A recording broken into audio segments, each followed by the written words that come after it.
Good afternoon, Father Joe here. Can you hear me? That sounds good? Okay, I'm new at this. Sitting here on the second floor of the rectory, overlooking the glorious Mohawk River. And it's been about a month or two since I talked to you all.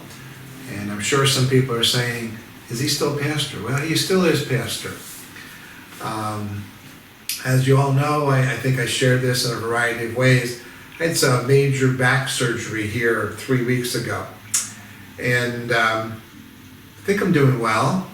I was just on the phone with a friend of mine of 47 years, and I said to him, it was a whole new experience. It is a new whole experience for me.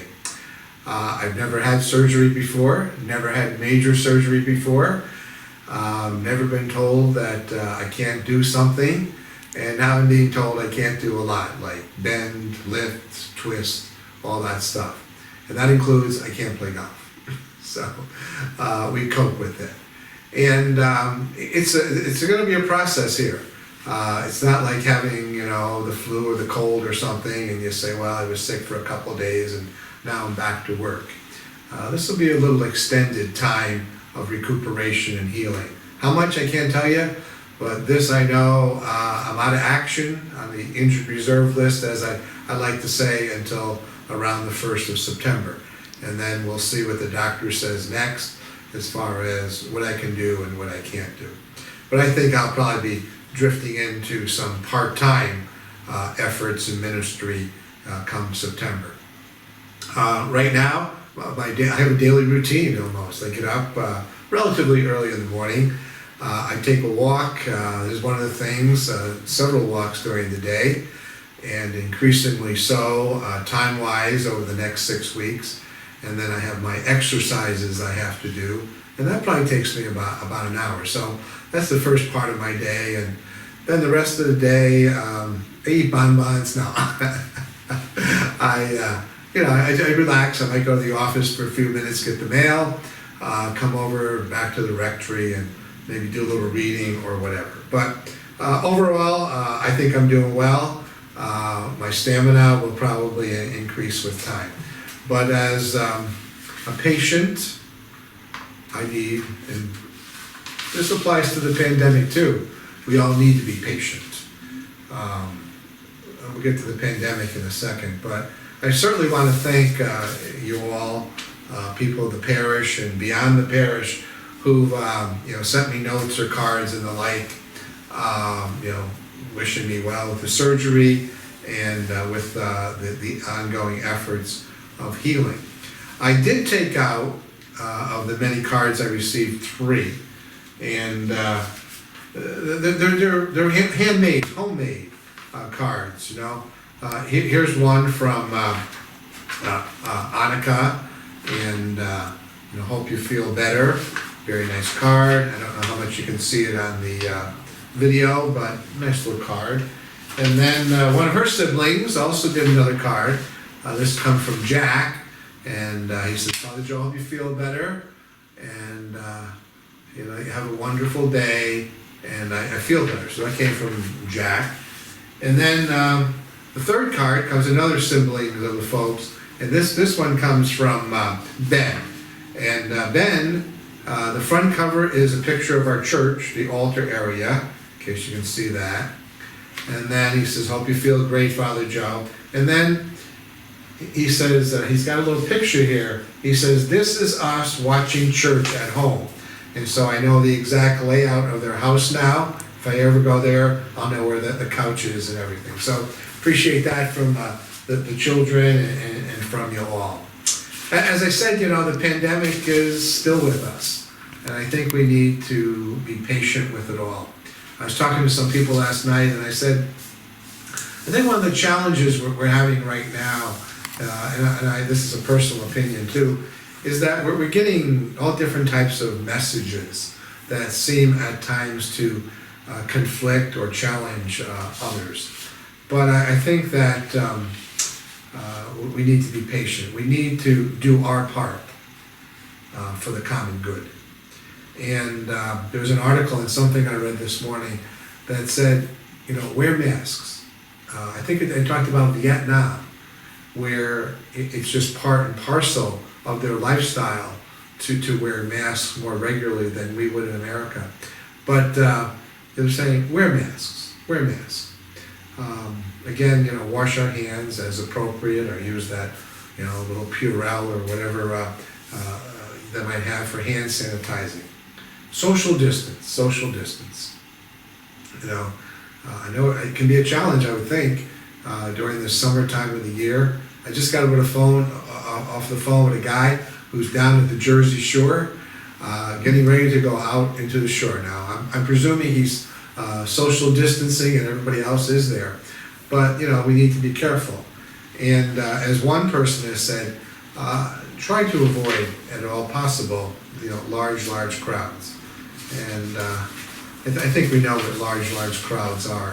I think there's some definition out there. If it's 25 or so or more, that's probably a large crowd, and we need to, be aware. Parish Life, we are a parish, we are a church. As Stephanie said the other day, she says, well, we should talk about the reopening of the parish. And then in the next breath, she said, we never closed. We never closed, and that's true. We really never closed. Yes, we didn't have Mass publicly, but we broadcast the Mass using live streaming. During that time, we continue to do so. We've been doing it for just about 3 years. But Parish Life has and continues to go on. It may be a little bit different than what we've been used to in past years, but we're there. We're going to be celebrating confirmation in a little over a month, but 2 months, I guess, a month and a half, around the 10th or so of September. More information will be coming from Faith Formation Office about that. We have the date, but last I knew we didn't have a time. So we'll get that from the diocese, I'm sure, within the next week or so. And then First Communion, we're going to start to try to figure out probably more than one date to offer it, so that we can do it in church, so that we can respect the fact that we only can have like 125 people at the most in the church. So how do we have First Communions maybe several times to accommodate that? And we'll be looking at that. My focus would be to hopefully have it toward the end of September. As I just said, we continue to live stream the Mass, and we also are planning for Faith Formation. Faith Formation. What will Faith Formation look like next year? Just the same question that our educators are looking at right now. What will schools look like starting in September?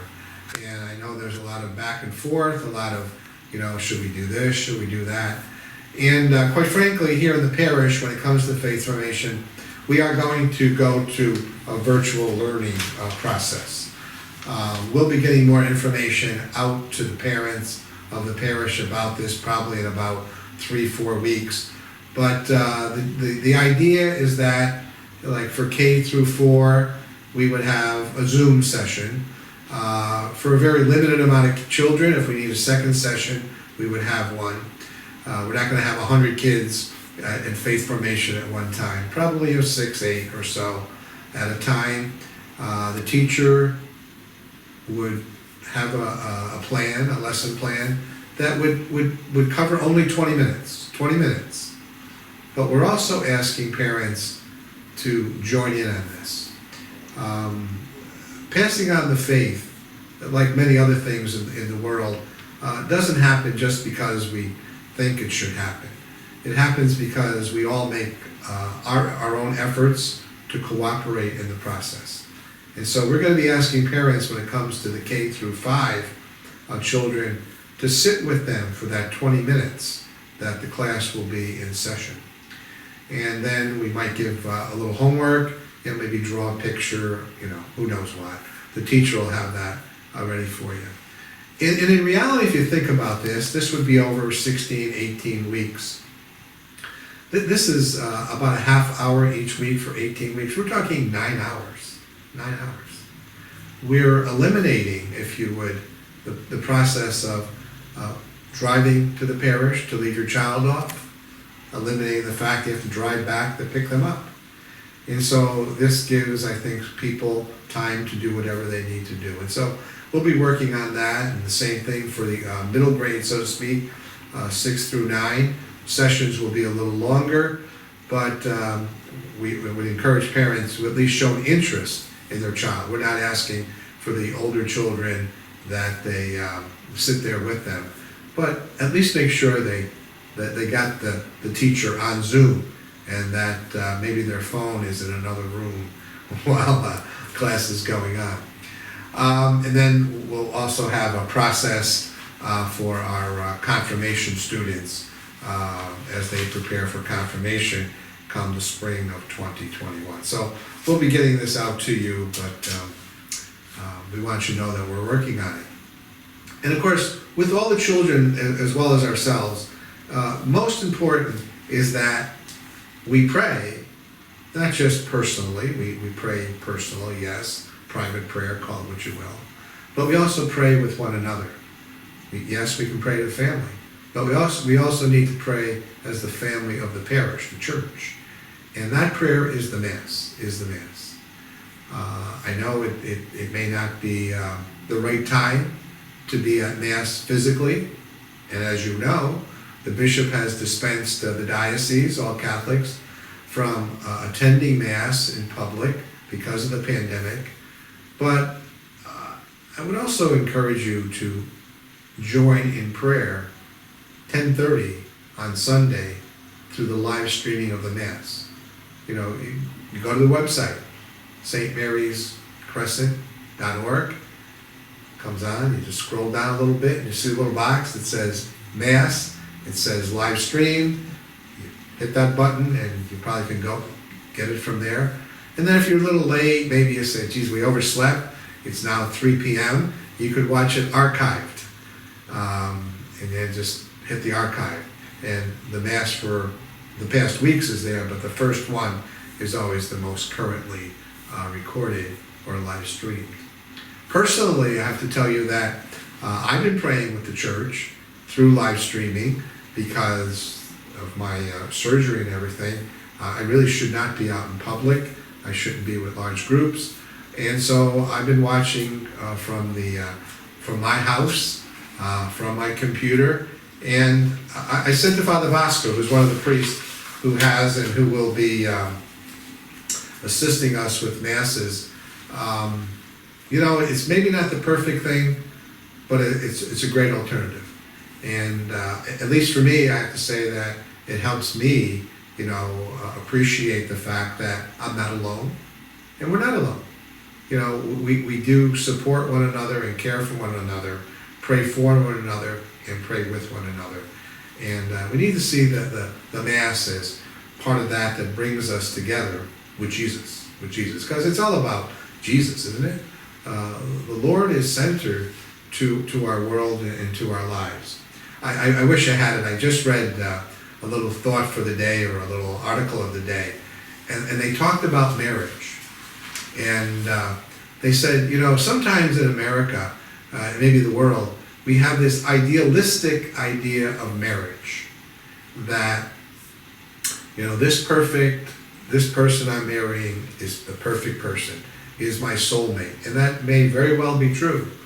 But as I'm sure all of you are married, and I'm not, but I hear it secondhand, sometimes there's a few moments, little bumps in the road. But the author said maybe one of the prayers that couples should have is that Jesus, the prayer that Jesus will come into their relationship. That Jesus would be the one that helps them, affirm that person and love that other person they call their spouse. And on the list goes. I wish I had the article. It said it better than I, but I think you get the gist. Where is the Lord? Where is God? Where is Jesus in our lives, directly and indirectly, through the way we live and how we live, the things we do and the things we don't do every day.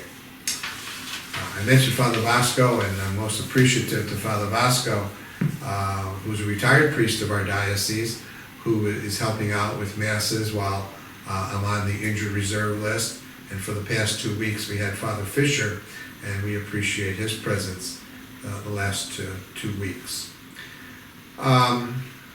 speaking of the parish and speaking of Mass, one of the things we don't do formally anymore, we do it informally at Mass, is we take up a collection. You know, it takes a lot of things to make a parish, exist and to become a vibrant and vital parish community. And one of those things is supporting it financially. And I certainly have to say thank you to the folks of the parish and to the folks who are sort of extended parishioners, at least for a while, who have been watching us on live streaming of Mass for your financial support, whether it be through sending in envelopes on a weekly or monthly basis, whether it's supporting the parish through electronic giving, whether it's supporting the parish through emailing by text. In whatever ways we do that, we appreciate it. Not to be downer here, but I was given today the financial report for the last year by our accountant. And as you might guess, I don't think this is news to anybody, that our collections did not equal our expenses for the last 12 months, because our fiscal year starts July 1st. And it's not a big thing. Fortunately, through your support, we've had resources for what we might call a rainy pandemic day. But at the same time, I would encourage everyone to do what you can, and really to ask yourself, geez, they've been piling up there in the corner, those envelopes. Maybe I should send one envelope with the $10,000 in it, check of course, send it to the parish, and do that in the next few days or so. We all know that there's a thing called the Bishop's Appeal. And normally that happens 1st of May through, we'll say, June, July. This year, because of the pandemic, the Bishop's Appeal has been delayed. Additionally, the Bishop's Appeal has a new name. It's now called the Diocesan Appeal. Diocesan Appeal. And the word I get from the diocese is that probably the next week or two, probably by the end of the month at the latest, everybody in the parish will get a letter directly from the diocese asking them, inviting them to participate in the Diocesan Appeal, formerly the Bishop's Appeal, that helps the people and parishes of the diocese for the year to come. We're not running it ourselves. The diocese has taken ownership of that whole process. But I'm here to ask you to do what you can. If you can give what you gave last year, fine. If you haven't given, could you give at least something? Just think about it, because as you know, what's accomplished by the Bishop's Appeal in the course of a year is much good, and it brings Christ in many different ways to the world, particularly the diocese in which we're all a part of.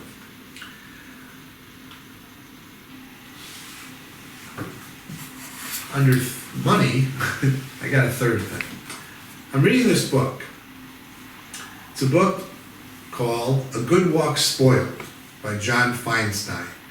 The book's about 25 years old, and the subtitle of the book is Days and Nights on the PGA Tour. That's the professional golf tour. And there was a section where they were talking about these pros who play golf, and some of them you may know by name, past or present. And they were talking about one golf pro who was having a difficult time. There was some question whether he could stay on the PGA Tour. There's a ranking. You don't make the ranking, you got to go to qualifier school. And they say qualifying school is very, very difficult. Matter of fact, they don't have it anymore.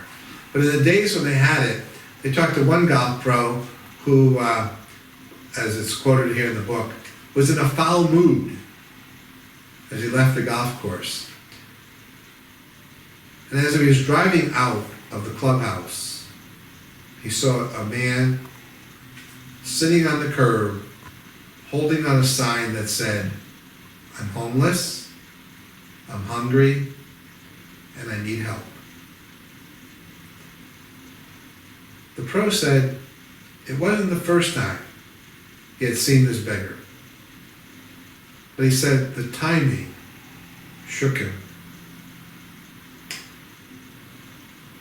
He said not making the cut, not staying on the pro tour, wasn't the end of the world. He said, here I am driving a comfortable car, leaving a fancy golf club to go out to check out of my 4-star hotel. He said, I'm going home to my family. They're not hungry. He says, we plan on buying a house. That hasn't changed. He says, I'm not homeless, I'm not hungry, I'm not helpless. He says, I'm a very lucky guy. Sometimes you need to be reminded. He said, sometimes I guess we all need to be reminded. And as I read that, I said to myself, this parish has a reputation of being very generous, if you will, to the needy and the poor, whether it be locally or nationally or internationally. And in some ways, we've been inhibited to continue that. Although I will say that this parish, in your name, during the pandemic, has sent out checks to the local food pantries to help maintain their supply of food. Even though we've been unable to collect food, we've given them money to buy the food. We've also sent money to our sister parish relationship that we have in Guatemala in recent days, again, to assist them in their time of need, because they, like us, are affected by the pandemic. And then I had this thought. What if today, this week, we all found $1 someplace? $1.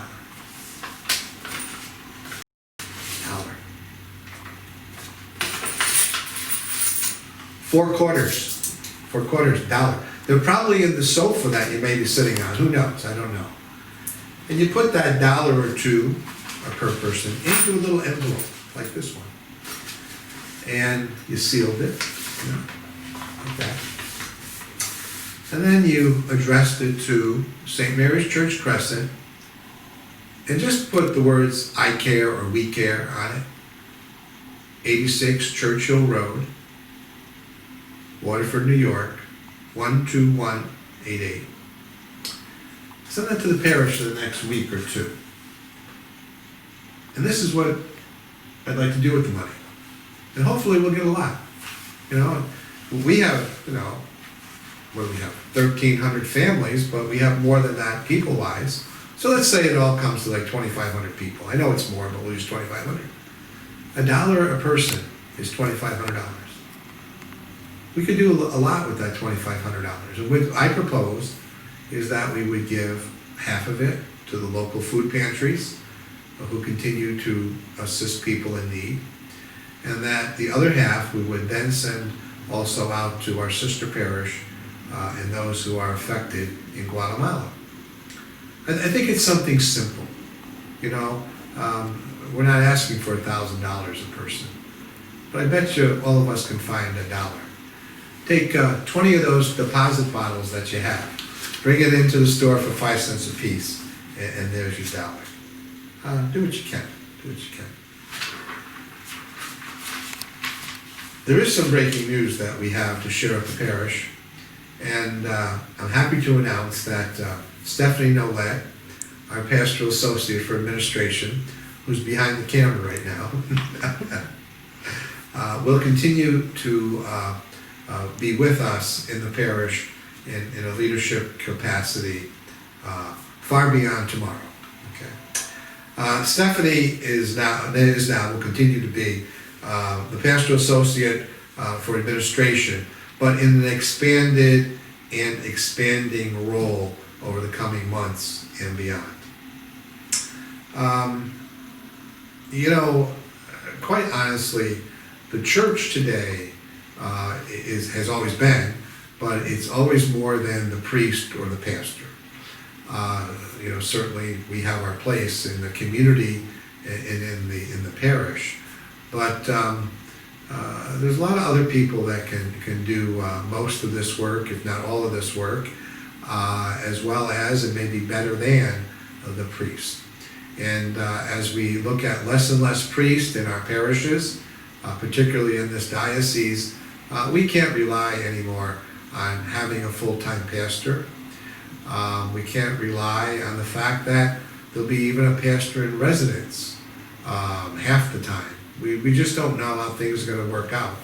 Yes, the diocese is looking into pastoral planning, but that seems to be a process that, to be honest with you, it is never ending. It's like that never-ending story that some of you know about. And so I think that here in the parish, to maintain the stability of the parish, we need to have leadership in the parish that is also stable. And so in the weeks and months to come, Stephanie will be taking over many, if not most of the things that I'm doing now. Somebody said, I thought she was doing them already, and I guess maybe she is, but I'm always looking over her shoulder. So, Stephanie will be doing that. And we'll see how that works. Certainly the priest part in all this is the sacramental part, huh? The priest is here for the sacraments, for Mass, whatever relates to that calling as priest. We're ordaining one priest this year. I know of 3 priests that are retiring, and there might be even more. Matter of fact, we had several priests die in the last several months. We are an aging group, and although parishioners always, not always, but they seem to always say, Father, you can't retire. Yes, they can. Yes, they can. A good friend of mine is retiring soon, and he might be setting a good example for me, the present pastor, but I'm not retiring tomorrow, so don't lose sleep over it yet, okay? And then when it comes to our staff in general, we're lucky to have good staff, a great staff, but the bottom line to that also is that we all need to support them. We need to cooperate with them. We need to work with them. We can't overburden our staff. Yes, they need to do their job, but they can't be overburdened. So in closing, what I would say today is live the faith. Live the faith. Be the example we're called to be. Are we perfect at it sometimes? Yes. Are we sometimes slipping? Sometimes, yeah. But continue to make the effort. Our kids need to see this. Our kids need to see this. This was on commercial I was watching a half hour ago. The Memorial Golf Tournament. They had a little commercial. And they said, success begins with the right people behind you. Okay? Now, that can relate to a lot of things, but think about it in relationship to the people of your life, and particularly your children. Success begins with the right people, parents, behind them. Okay? Think about that. How do we, and I know we do, but how do we continue to do that so that they'll not only be hopefully good and capable people, but successful people in the most general sense of the word success? Please, let's pray together, as a parish. The live streaming is there to help us. To me, live streaming is a gift to us that we probably never thought we might appreciate a lot because of the pandemic, but it is a gift to us in many different ways and to others. I'm appreciative of that, the fact that this has brought into our community a lot of people who are not part of this community, whether that they're in another part of the diocese, another part of the country, or another part of the world. And I think it's great that it brings us together. As a matter of fact, this book that was given to me, was sent to me, matter of fact, two more books by John Feinstein were sent to me by the same person, is a person that I was in the seminary with. And I was in the seminary like over 50 years ago with this person. And although there's always been a connection with us, we sort of hooked up, the connection was strengthened a little bit because of this pandemic. And he and his wife Maureen are part of the community that prays with us on a regular basis. Let's continue to be patient with the pandemic stuff, with life, to be kind, to be loving. As I said at the beginning, let's wear the mask. It's not the end of the world. Let's avoid large crowds to the ability, to the most of the ways we can. Wash our hands, socially distance. So I'll be praying with you on Sunday, and may God bless you, your family, your friends, and really all of us. Thanks for watching. Take care. There we go.